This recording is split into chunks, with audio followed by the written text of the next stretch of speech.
Breland News. Obviously, we know from the title.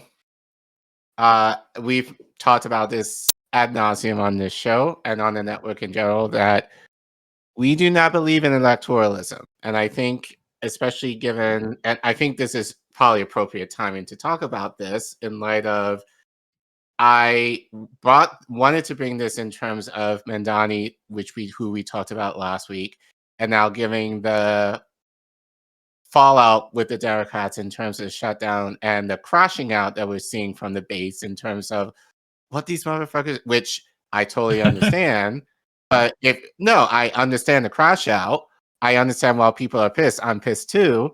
But if you're looking at it in terms of electoralism, then yeah, it makes perfect sense. Which, like, I think that's why like we're so frustrated, because like we've been here, like we've been here for a while, you know. So we've been here for a while, but they're going to go back, and we keep saying wait till this time next year, or if not before, where they're going to tell you we're going to have to vote. You're going to see it all over again. Right. Like, and even they're saying this already with the governor of Virginia already, because now they're realizing, oh, she's just a milquetoast Democrat. Like, she isn't anything different. Like, it's called branding. Right. Like, it's all right. So it's all show. Like, right. You all talk, not y'all, like, but people are talking about like, oh, we have to get these Democrats in. But it's the very people that you don't necessarily want after they show their true colors once they're elected, if not before. It seems that the only time you get in a position of power is if you like the people that are in power. Well, that's why I say don't like them. Like, they're not your friends. Politicians on any level, local, state, federal, they are not your friends. They work for you. Like, you are their boss. Like, you're not some of you might be friends with your boss, but like they do not work for you. But so regardless, I think they work for their donors. This is perfect timing to talk about this, and at least for us to be on record. But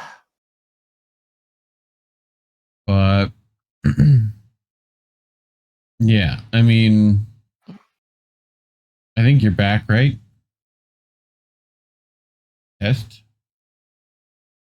Okay, but why you do chat? You were supposed to do the internet dance. Chat, did you do the internet dance? No. Chat, they didn't do it. Collin, they didn't do the internet dance. This is why I tell them, do the internet dance, and it works. But you were saying? But yeah, like, I think more than ever, this is an appropriate time to talk about this, at least to kind of give some perspective as to probably some new ways that we can kind of think about it, I think, among the two of us. But I think for our audience, just thinking about it in terms of why electoralism is shit and how we really need to move away from this system into thinking about other things. And also just mostly just to be aware of the traps that even now, or definitely within the next year, of what people are going to tell you in terms of, oh, you have to vote for this person because of insert excuse here. So this article, I will admit, is very academic-y. And it's also long. Yeah. So I do suggest today. you read the whole thing. The link is in the description. I maybe pulled about 75% of it. But I think there's a lot of information in it and a lot of history in it that I don't think, not to say you guys will not benefit from, but I think for our purposes, not as necessary to talk about. You can read it by yourselves if you choose to. So this is written, actually, just to give some context, this article was written back in 2021. So from Spectre. This is written by David McNally and Charles Post, where they write, Beyond Electoralism, Mass Action and Remaking of the Working Class. So let's get into it, because it's actually going to be a little long. So, oops, hold on. Yeah, I got it for you. Oh my. Yeah, awesome. How did it go that far? Where did it go? Go back. Oh crap. One more back. That's it. Right there. No, I blew up my screen. Yeah, you're okay. Technology. What are you doing? Go back. Move over. There. Go gadget. Okay. All right. Technology. So anyway, let's get. Oh, you're here. I got you. You're here. You do the thing.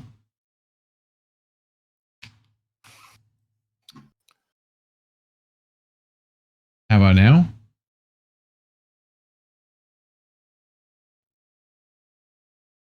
Testing? Okay. Yes. Cool. Yes. I think there's definitely something I have to do on my end. I think at least to fix my issue. It seems like it's me, but I don't think it's the internet. I think it's the server itself. But anyway, in late August 2020, the largest and most diverse anti-racist protest movement in the United States history was surging powerfully forward. Professional basketball players in 6 cities had just walked off the job to protest police violence against Black lives.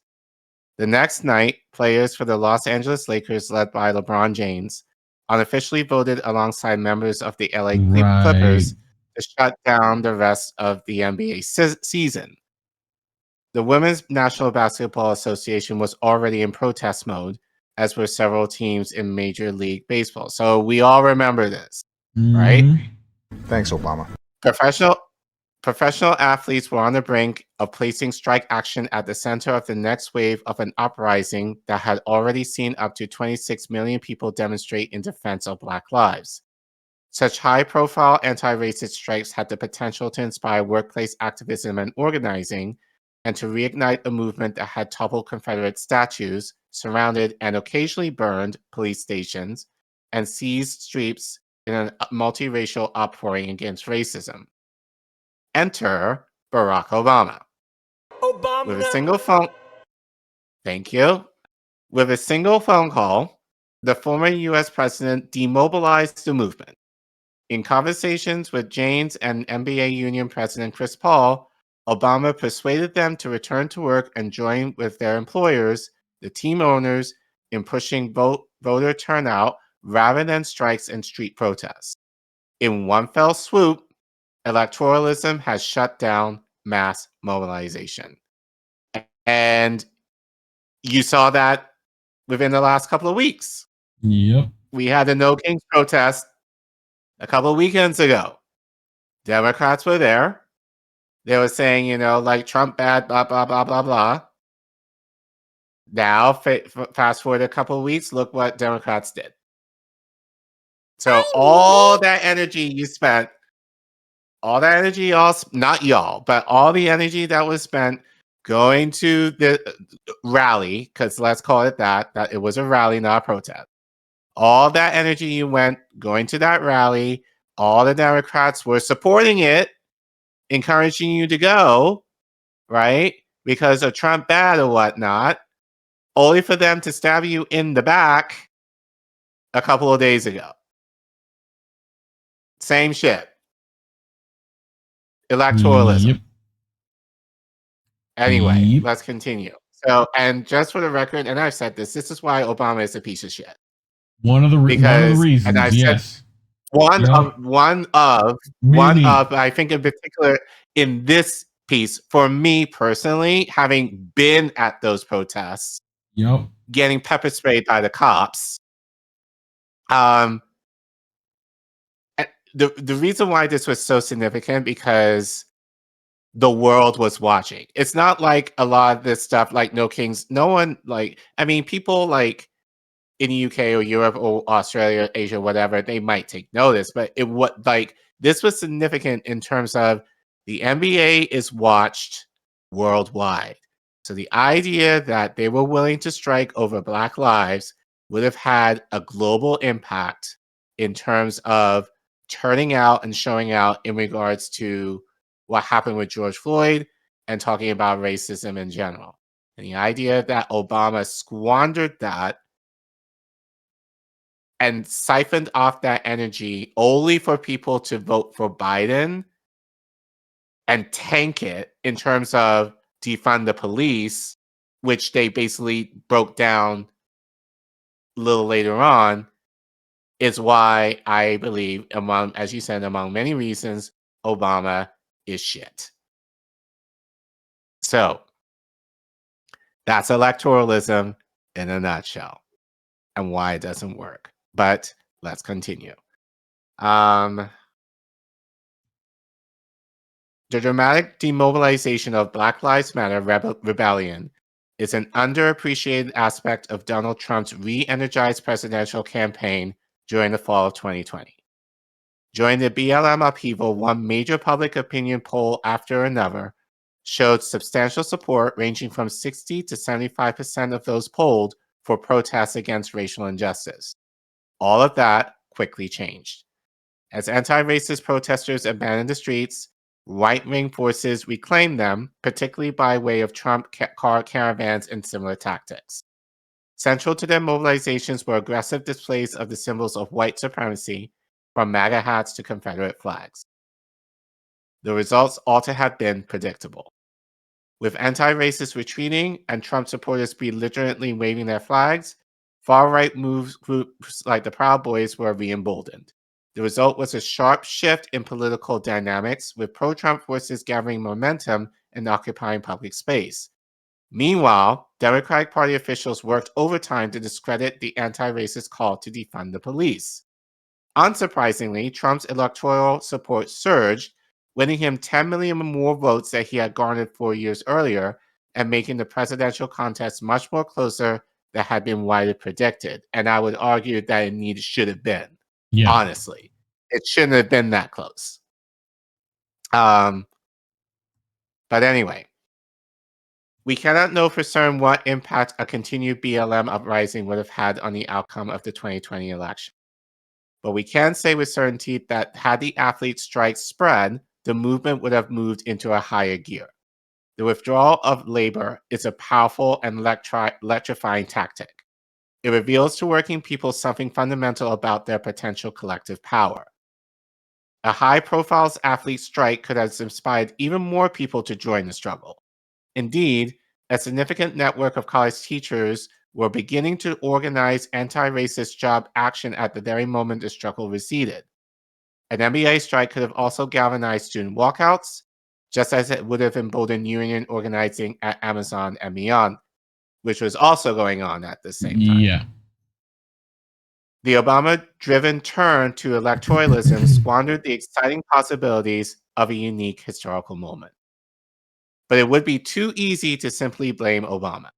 In truth, few on the left objected when the athletes shifted from strike action to working with their bosses to help get out the vote.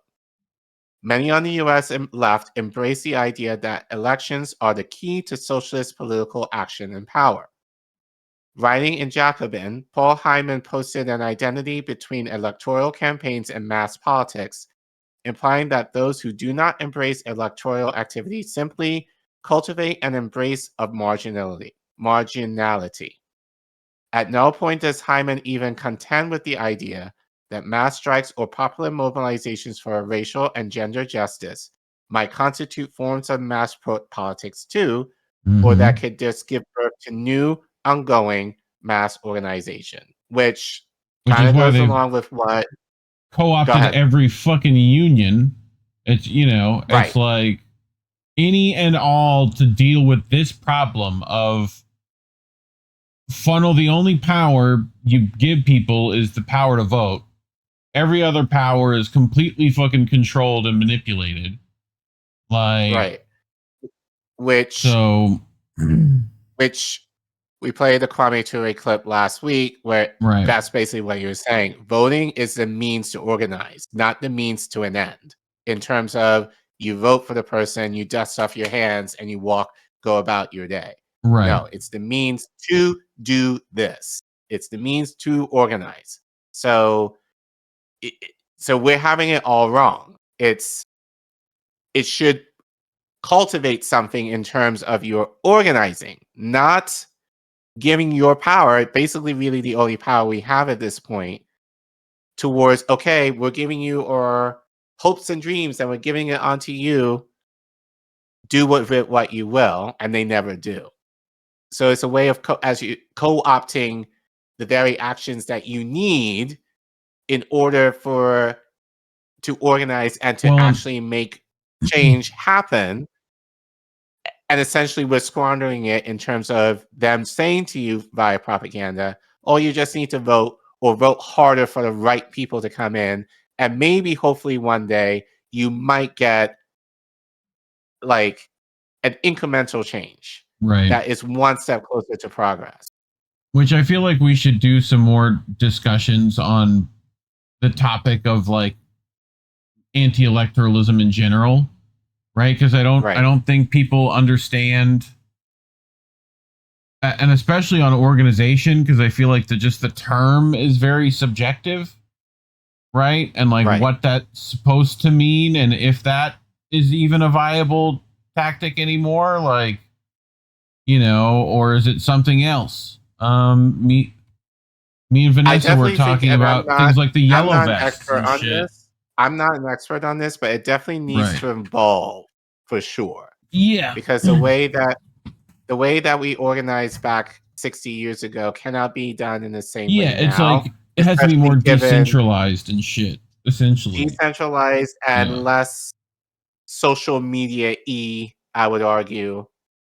Like, I mean, it depends on how that's opinion, used, but yeah, right. But I say less social media-y because, especially with the surveillance state, like it would be very easy for people who want to kind of squash it too. Right. Me and Indy also talk about it just as far as like you're kind of being complicit in that system, and like one of the ways that I've talked about, like almost trying to invalidate the vote completely, right? As like clearly when you look at voting machines and who owns them and you know, voter fraud, all that shit, and just how everything's stacked against you, especially if you're trying to change it from the inside. Please don't think that's a possibility. Like, but like if enough people didn't do that act at all,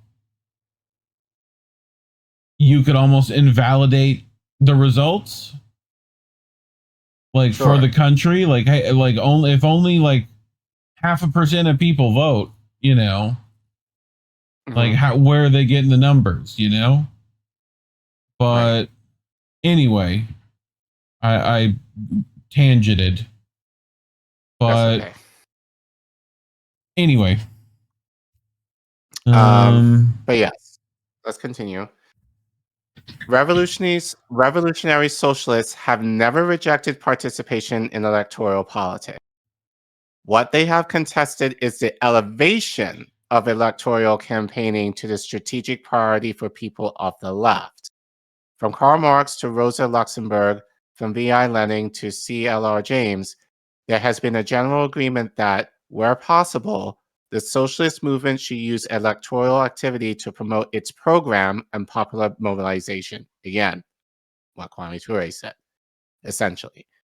What the radical wing of the socialist movement has consistently challenged, however, is the idea that class struggles outside the electoral arena should take a backseat to elections. On the contrary, radicals have insisted mass extra parliamentary struggles are more strategically important than electioneering.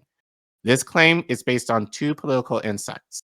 First, that parliamentary politics are distorted and potentially disabling because they operate on the alienating terrain of capitalist state institutions. And second, that the advance of working class power requires insurgent mobilizations that produce political ruptures from this alienated political space.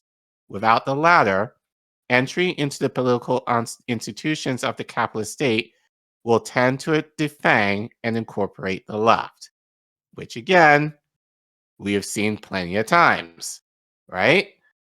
So we will get more into that. The capitalist state as an alienated social relation. Right. It is obvious that bourgeois elections are dominated by money, not the power of people in the streets. It is equally clear that big money politics disadvantage working class and poor people's candidates and parties. But the disadvantage here is that much more than strictly quantitative, that is the fact that the ruling class has more wealth with which to dominate the electoral arena.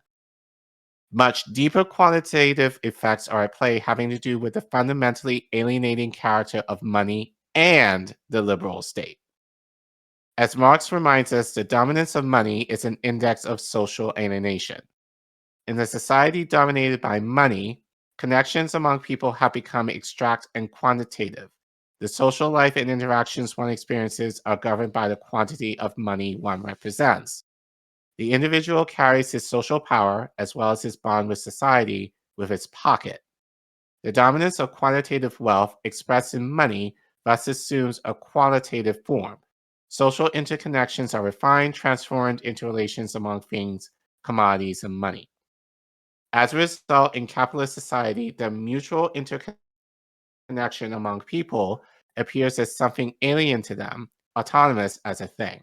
What is often neglected is that Marx viewed the modern state too as an expression of alienated social relations. Because the overriding focus of social democracy. Hold on. I'll fix it. And you're on slide 45. Good to know.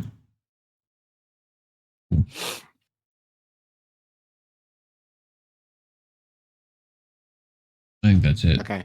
Because the overriding focus of social democracy is on the electoral capture of the state, it evades the alienating status of the liberal state. For Marx, however, democracy in capitalist society is purely formal and abstract.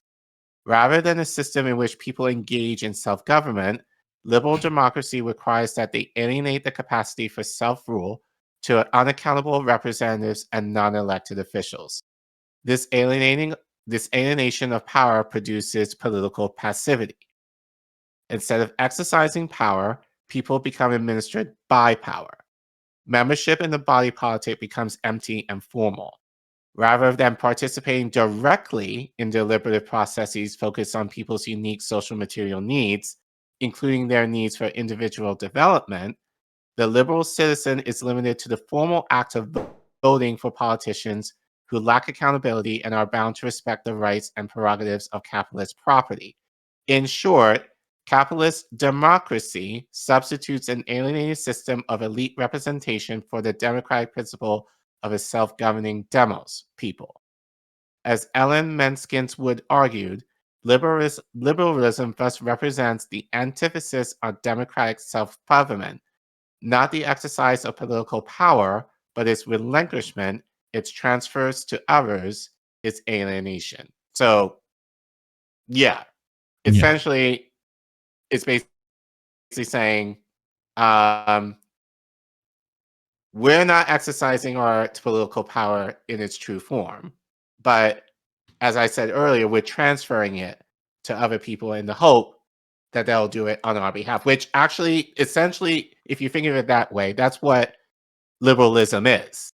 Right. In its form. It's the idea of like politicians, instead of governing for the rights of the people, they're just having it's kind of that passivity, the laziness in terms of instead of working towards the people, they're giving their power essentially to corporations and their donors to be like, you tell us what to do, because obviously they have the money and the power in order to, or they give them the money and the power in order to make them do what they want. And collectively, as a society among the poors, we do not have that kind of pull or sway with them. So So it's the idea that, and I think that's where they kind of call it the alienation. That's kind of where it is.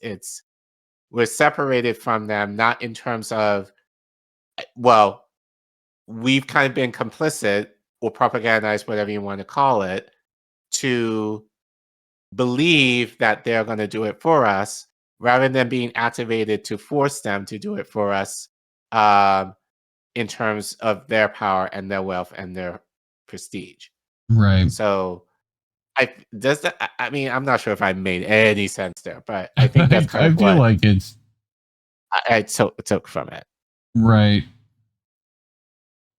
Yeah. All right. Let's continue. This is why ruling class politicians like Obama are so keen to channel the energies of insurgent mass action into passive politics of electoralism. The anti-racist upheaval of 2020 was an exercise in disalienating political life. It involved millions of people taking direct action to reshape the practices and institutions of their society. In this regard, it demonstrated Marx's insight that direct self-activity of masses of oppressed people in generating new relations of collective power and solidarity is crucial to their self-transformation into agents of their own collective liberation. Such emancipatory movements offer dramatic counterpoints to the alienated politics of bourgeois elections. Rather than an arena for self-mobilization, liberal electoral politics comprises a dominant of passivity where people consume activity, campaign advertising, and reenact the transfer of power from the demos to the elites. Again, the socialist left can and should intervene in elections by running its own independent candidates who are actively promote extra electoral struggles and are accountable to organizations of workers and oppressed. So, what we have said, Yeah, many times, like, but even like, remember Fee saying this, even with that, can be dangerous. Yeah, especially if you're wanting to play the game within the current system. Easily manipulated too, because you're still trying to play by the rules of the system that is rigged against you about 80,000 times to 1. So if they mean independent in terms of like greens or whatever, like that's the danger there. So that might be the only thing here that I disagree with is you're playing their game if you choose to go in that system. So that's not going to work either. It has to be outside the system in order to try and get things accomplished, outside of our corporate structure here. But anyway, this requires an approach designed to disrupt the normal forms of passive electoralism rather than reinforcing them. This sort of fixation on elections and parliament leads to the incorporation of left parties into the machinery of the state. Oh, God. This is McNally right here, basically. Like this is the Justice Democrats right here. Like all these so-called progressive candidates, this is what it is. Where the ticket to the dance is the renunciation of disruptive mass struggles.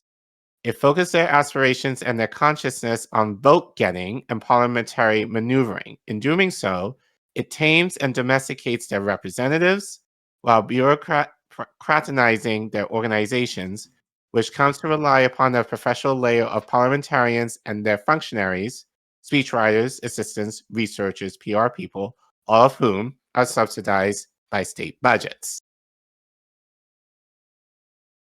This is especially disabling when labor unions and radical social movements of all sorts are weak, since most working people will have little or no experience of successful collective action against capital and the state.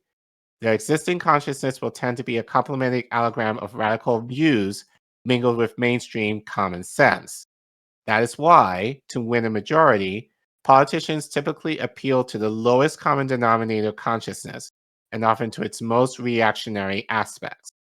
They will obsessively avoid radical ideas about policy or organizing. This is why, even as a self-proclaimed socialist, Bernie Sanders did not embrace the demand to defund the police, and why he calls for increased police wages and budgets. Again, this was written back in 2021. Keep that in mind. Yeah. It is also why he did not unequivocally support all aspects of the BLM uprising, especially those that involved lawbreaking. Contrary to some claims, activists do not learn the skills or develop the radical ideas needed to build mass, disruptive social movements through participating in conventional electoral politics. Where elections of progressives and radicals have brought gains for working people, they have invariably been accomplished by independent grassroots upsurges.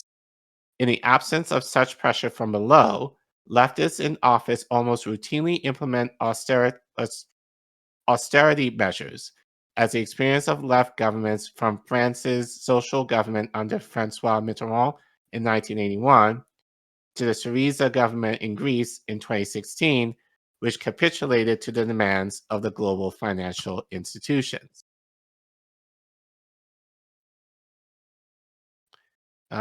Wait. This one. Oh.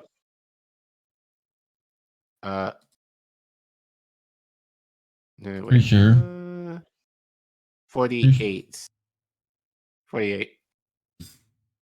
Okay. Yeah, I think so. Yeah, 48. That's 48. Yeah. Okay. Yeah, that's it. 48. That's good. Probably ahead too. Electoral campaigns, even those with socialist candidates, typically have a very different dynamic. Winning an election requires none of the grassroots mobilizing, risk-taking, and building of solidarities that are inherent in radical social struggle. To win an election, you need to appeal to more than 50% of voters and get them to the polls, or get them to mail in their absentee ballots on election day.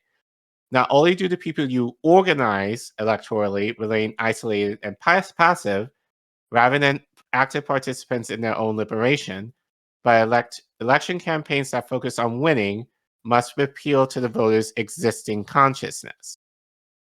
Right. This is especially disabling when labor organizations and radical social... Oh, wait. Yeah. And then you might have read this one.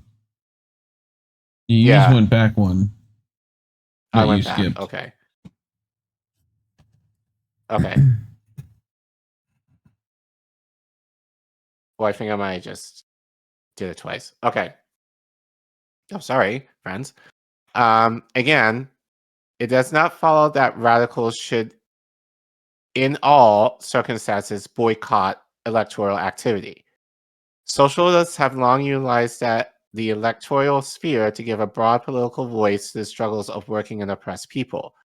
Such campaigns focus on popularizing the demands and activities raised in mass struggles like defund the police, refund communities, and on fostering mass mobilizations like street marches, strikes, and rallies. They prioritize building popular struggle and self-organization as higher goals than winning political office. Candidates associated with radical campaigns of this sort must also be accountable to left-wing activists and organizations that do the on-the-ground organizing. And they must commit to resisting the pressures experienced by all elected officials to be realistic and accept the limits of capitalist social order. Such campaigns, even in support of open socialists, are impossible within the Democratic Party, whose program, finances, and structure ensure the domination of corporate interests. Indeed, in early March of this year, again 2021, Democratic Party officials gutted the resources of their own party organization in Nevada after activists associated with the DSA were elected to top party offices. In protest of this Democratic result, party staffers resigned, and more telling, officials transferred $450,000 from party bank accounts in order to deprive the DSA-aligned state organizations of funds. This is just the latest evidence that socialist campaigns require socialist organizations, even embryonic ones. No doubt, the space for independent socialist political campaigns today is limited, often to one-party cities and congressional districts in which third-party candidates cannot be accused of being electoral spoilers. Such campaigns can merely prefigure the sort of independent, nationally organized, multiracial, working-class political party that the U.S. has never seen. it is also clear that such a party cannot be launched outside of new upsurges of struggle and mass organization, possibly on the scale of the 1930s. Only when a significant minority of working people experience their collective power outside the electoral arena, in the streets, at workplaces, and in their communities, will they see the point of using elections to build mass organization or struggle. In the context of insurgent struggles, it will seem reasonable, in ways it typically does not today, to waste their vote by supporting the campaigns of independent labor or socialist candidates who do not have an immediate prospect of winning office. Of course, nothing of that sort was on offer in 2020, nor it will ever be on offer from Democratic Party candidates. Once again, people were called into the electoral arena as abstract and autonomized individuals, not members of insurgent collectivities. Their participation was overwhelmingly passive in character. They were summoned to choose their poison, in which the form of which representative of a ruling class party would govern over them. Then they were thus instructed to abdicate the exercise of political power in favor of its relinquishment, its transfer to others, its alienation.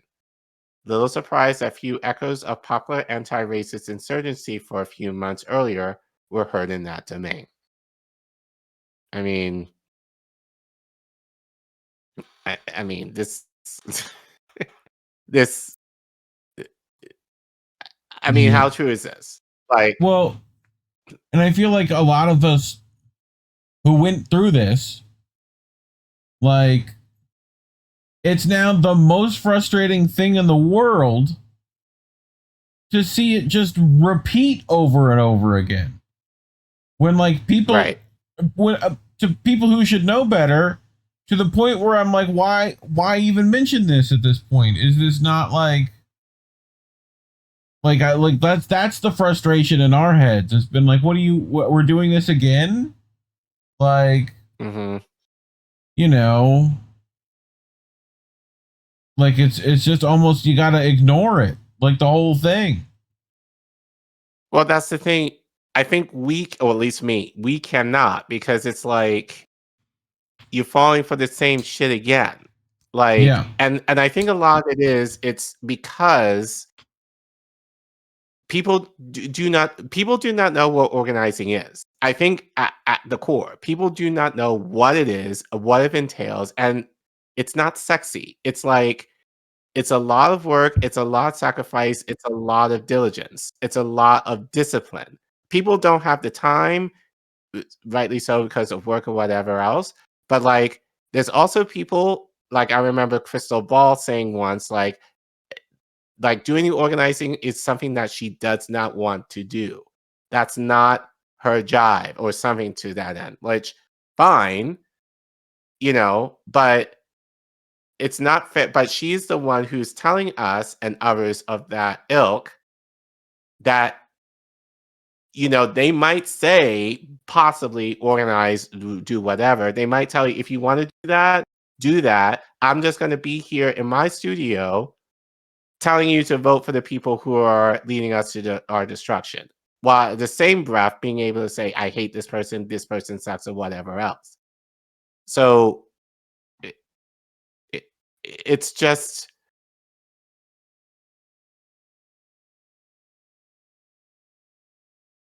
You there? Yeah, I'm not sure what you missed, if anything. No, nothing. You were going. Okay. But yeah, I think it's just...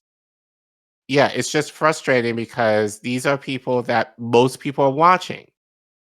And this is the propaganda that's being spread in terms of vote.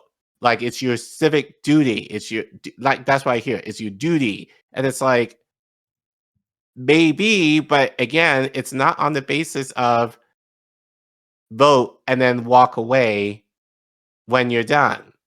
Like, after you spent like 15 minutes of your time, possibly, it could be a lot longer, sorry, but like, I'll say for many people, about 15, 20 minutes of your time every couple of years or more to do that and go home. When that should be, again, the catalyst for making these things happen.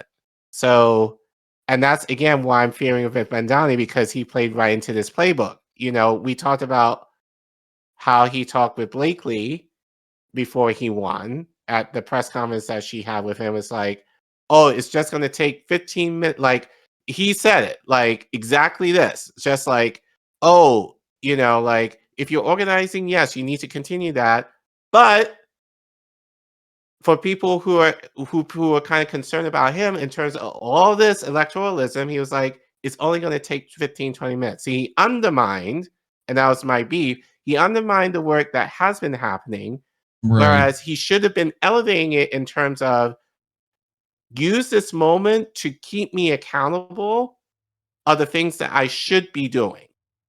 Like, and that's the thing that got me mad. And Blakely was just nodding, being like, yes, yes, I agree with you, what you were saying. You know, so that was kind of my beef with him, which, you know, but they're all like this. It's like he didn't do anything different aside from the right timing, I guess, of saying the political sweet nothings of what people want. Yeah, it's the same thing. But what is that going to go to? It's all marketing. Like, it's not even right. Like, people forget what just normal politicians act like. You know, like, that's what you're supposed to do. As far as, like, you want to win votes, you know, like, you say the right things within reason so that your donors don't get pissed off. You know, and then you fucking capitulate at the end of the day anyway. Don't matter. None of it matters. Right. Like, that's my frustration. Like, have you watched the show Silo yet? Like, there's a bit in it where it's like they kind of figure out like the whole thing is like rigged against them. You know? Right. Like, to the point where even the, you know, the options they've taken were like accounted for, you know? Sure. And like, so, and like literally they just like, they just like accept it. They're like, oh, well, we're fucked, you know? Right. So like, that's where we've been at for like, since the Bernie exit for sure. I dim exited. I was done. And then it didn't take me that long to go, okay, it's all stupid. You know? Yeah. So, but, yeah. Anything else? I think we got a bit more. Yeah, we do. So, where are we? So right here. Wait. There. Yes. Sorry. Yep. So, racism, class struggle, and remaking of the working class.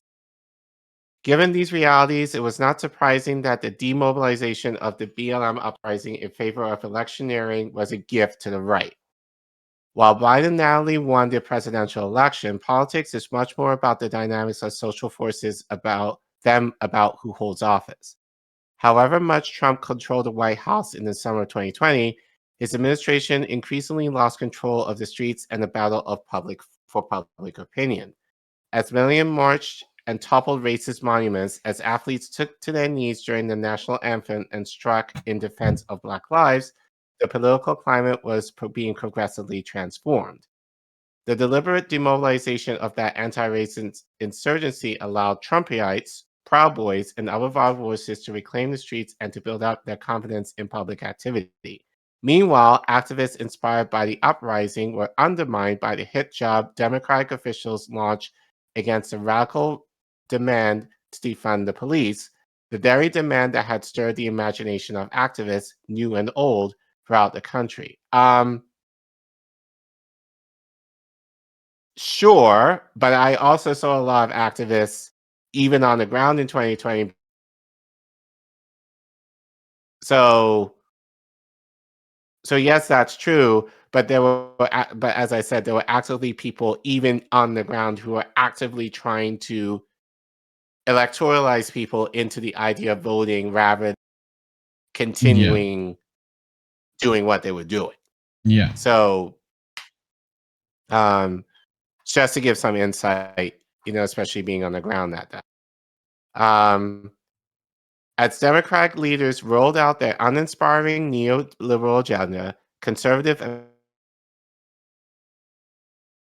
Weeks earlier, the anti-racist rebellion had dominated the headlines and forced this agenda into the public domain. Now the initiative belonged to the right, who mobilized pro-Trump car caravans and waved their Blue Lives Matter flags. We emphasize these shifting social dynamics because disrupting mass action plays a vital role in the transformations of consciousness and experience that enable the remaking of the working class as a radical social force. Rather than assuming that workers are always incipiently revolutionary, Marx keenly appreciated the patterns and experiences that inhibit racial activity and consciousness among workers. Crucial in this regard are the conservatizing effects of competition among workers, which reinforce the immense influence of the dominant ideas, practices, and institutions. We have seen this on frightful display across the neoliberal period. As historical materialists recognize, workers are not only collective producers with a common interest in taking collective control over social production. They are also individual sellers of labor power in conflict with each other over jobs, promotions, etc. As competing sellers of labor power, workers are open to the appeal of politics that pit them against one another, other workers, especially workers in a weaker social position. It appears possible for the stronger sections of the working class to defend their positions by organizing on the basis of already existing ties against weaker, less organized sections. They can take advantage of their positions as Americans over and against foreigners, as whites over and against blacks, as men over and against women, as employed over and against unemployed, etc. In so doing, working people may act initially only out what they perceive to be their most immediate self-interest. But over time, they inevitably feel the pressure to make sense of these actions, and they adopt ideas which can make their actions reasonable and coherent. These ideas are, of course, the ideas of the right. Thus, neoliberalism must be seen as a set of transformations running across political culture and consciousness, as well as through state and economy. Neoliberalism eroded the infrastructures of dissent that had been built among working class people in earlier periods. Neoliberalism succeeded in large measure because it triggered a cycle of unmaking of working class movements in the global north and beyond, perhaps nowhere more dramatically than the United States, where union density collapsed to be about 10% by 2019, less than a third of its post-war peak. As unions were defeated and strike activity and workplace resistance dramatically declined, working class cultures and organizations disintegrated. The social presence of union values of cooperation and solidarity eroded throughout working class communities. This involved not just a numerical decline in unions, but a qualitative shift to the right in attitudes, values, and practices, as norms of individual competition displaced those of collective organization and struggle. Increased social fragmentation and the decline of collective solidarities fostered societal and racial antagonisms, which are built into capitalist society. And as these divisions and antagonisms deepened, enormous space was pried open for right-wing deployments for the radicalized trope of the black criminal as a symbol of social crisis. Racial panic, constructed among tropes of black criminality, reframed a crisis of growing unemployment, declining living standards, cuts to social worker, and growing precarity as a crisis within and between workers. To be sure, other radicalized figures were joined to that of the black criminal, the Muslim terrorist, the illegal Mexican, the castrating feminist, the violent anti-fascist, Antifa, and so on.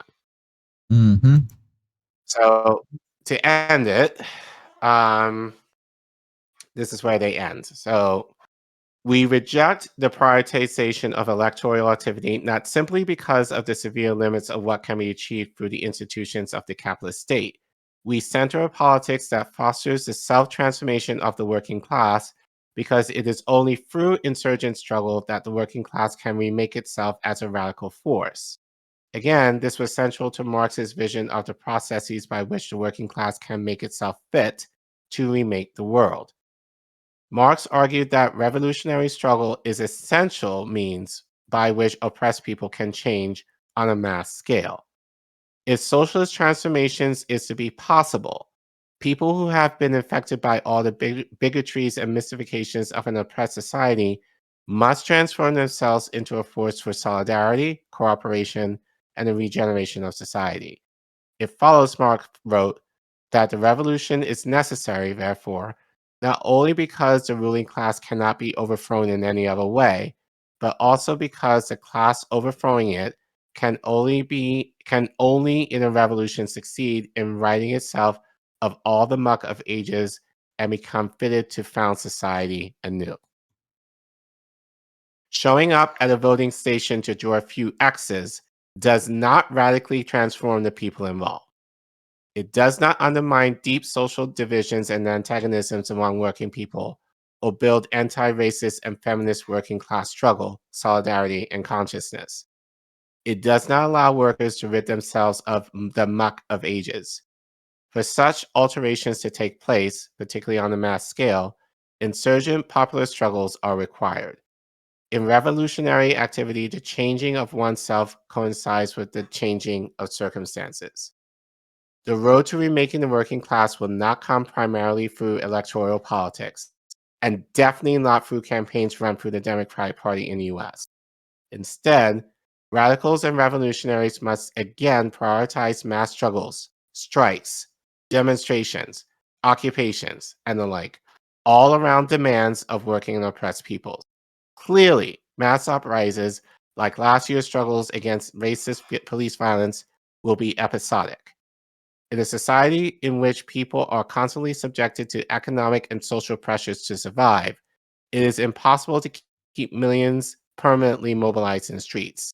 What historical experience has demonstrated, however, is that it is possible to build independent, radical mass organizations of the left that bridges the gaps between waves of struggle and that also amplify, deepen, and extend those waves.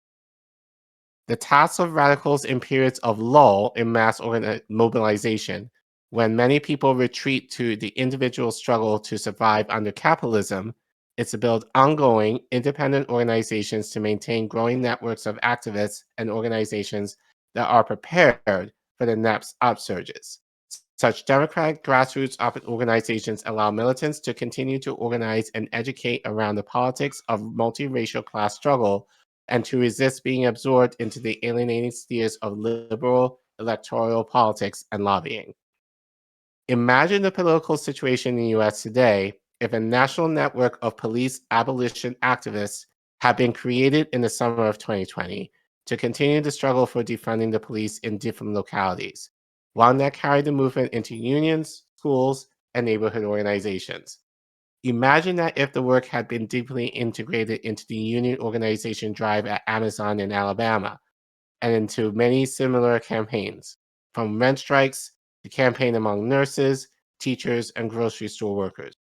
That is the direction in which we must set our sights.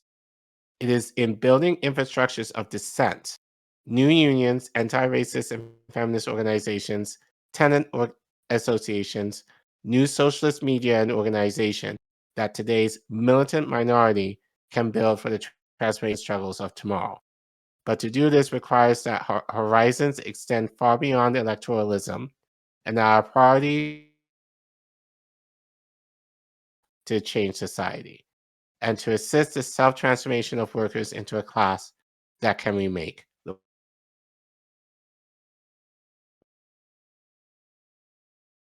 Cool. I mean, in a lot of ways, get off your ass. Like, which it's not what a lot of people want to do. So anything other than voting, pretty much. Well, you know what? But you know what it is? This will require people to be uncomfortable. To be uncomfortable with their position, to be uncomfortable with their status. Yep. And to accept if I truly want to make change, I have to let go of the things that are keeping me where I are in order to ensure and to be fair, there have been people even in our space that admitted, I don't want to do that. I'm comfortable where I'm at. Fine. Thank you for doing that. But don't try and play radical when it's convenient and then turn the other way towards electoralism when it's your team in control and forcing us, or at least suggesting to us, that we should do the same thing. So, but I think it also kind of makes me realize just, yeah, I think to be fair to us, I think especially in the space, we try to highlight a lot of these organizations and grassroots activists that actually do the work, but I don't think we do that often enough. I think even for us, we still get caught in the mainstreamness of it all in the space. And in terms of, oh, we got to follow this story in order for clicks and views or whatever, versus how are we using our platform to elevate actual organizing, actual of this work, and do it on a more consistent basis to educate and to inspire people to do something similar so that they can be empowered to do this work. But instead, we just kind of get caught up in the drama of this person said this happened in Congress, da da da da da da da, and we don't get anywhere. And it's a distraction in terms of what we should be doing. But that's not favorable here. Sadly, that's not favorable to YouTube. So, I think, as you've said many times, we have to kind of separate. And that's kind of why, for me personally, like, it's not to say I don't like doing this, but as the president. Oh, go ahead. Fine. Go ahead. Yeah, let me just finish my thought. Sorry. But like, that's why I kind of stepped away from this in a sense, because it's not to say there isn't any benefit, but I feel like not us necessarily, but I think just within our personal ecosystem, like this is the stuff that we're not necessarily talking. This is the stuff that it's about, again, the drama, the clicks, the views, the salaciousness of it all, in order for people to watch and to be reactionary in their responses, versus what can we be doing at long term? What is our goal towards liberation? And what do we have to do in order to get there, no matter how long it takes? And who are the people that are actually doing the work that can help get us there and empower our audiences to do the same thing, so that more rallies, not even rallies, but like demonstrations, like whatever needs to happen to challenge the system in a way that's not right now, to actually being forced to move in our direction. Okay, I'm done. So you can go ahead. You're done. No, I was just going to add that, like, as the president of the Guillotine Craftsman Union, I do feel like that might be the best way to organize at this point, Guillotine.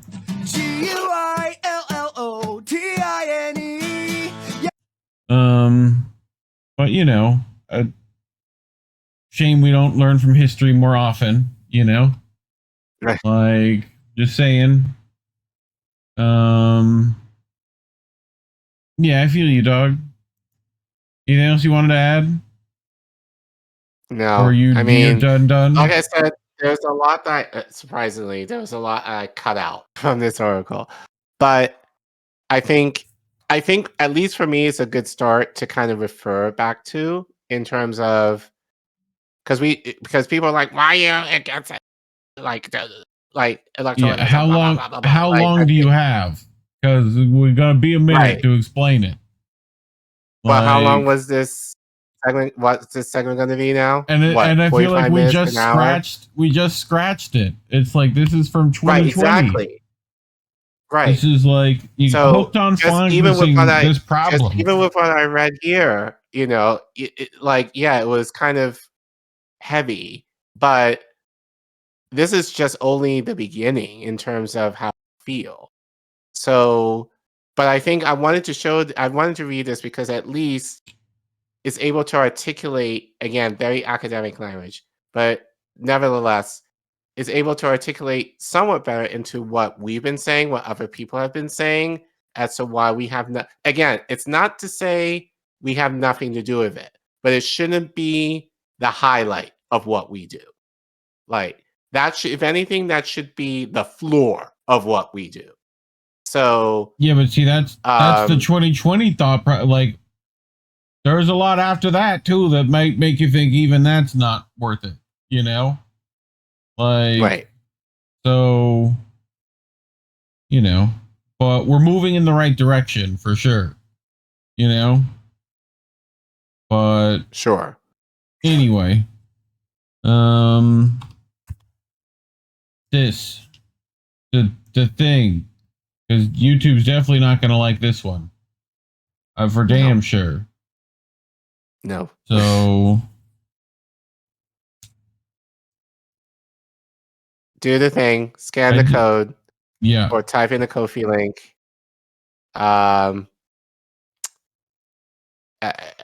Exclamation point donate if you're in the YouTube chat and you are live. The Ko-fi link will come up. If you can't give, that's fine. Times are hard.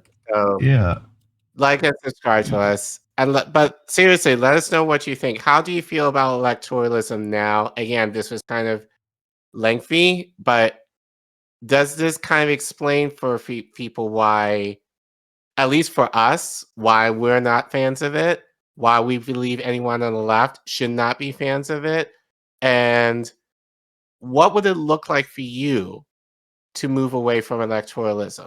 Like, what organization do you think needs to happen in order to move away from the system of just voting and hoping and praying that politicians will do right by us? Let us know what you think. Or if you're involved in stuff like this and you want to come on here to talk about it, let us know too.